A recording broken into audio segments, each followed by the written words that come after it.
செல்வத்துள் செல்வத்துள் செல்வம் செல்வம் செவிச்செல்வம் செவிச்செல்வம் செவிச்செல்வம் செவிச்செல்வம் அச்செல்வம் அச்செல்வம் அச்செல்வம் அச்செல்வம் செல்வத்துள் செல்வத்துள் எல்லாம் தலை எல்லாம் தலை எல்லாம் தலை எல்லாம் தலை சரி மறுபடியும் செல்வத்துள் செல்வம் செல்வத்துள் செல்வம் செவிச்செல்வம் செவிச்செல்வம் அச்செல்வம் அச்செல்வம் செல்லமுள்ள செல்வம் செல்வம் செல்வம் அச்செல்வம் அச்செல்வம் செல்வத்துள் செல்வத்துள் எல்லாம் தலை எல்லாம் தலை.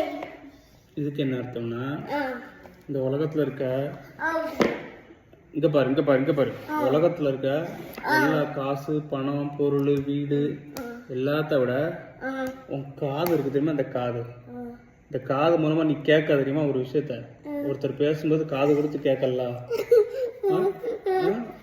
அதுதான் பெருசு. நீ ஒரு விஷயத்த காது கொடுத்து கேட்டு கத்துக்கிட்டதல்ல, அதுதான் பெருசு. சரியா? அப்போ என்ன செய்யணும்? ஒரு பாடம் நடத்தும் போது யாராவது ஒருத்தர் சொல்லி கொடுக்கும்போது இந்த காது கொடுத்து கேட்கணும். சரியா? காது கேட்கணும்.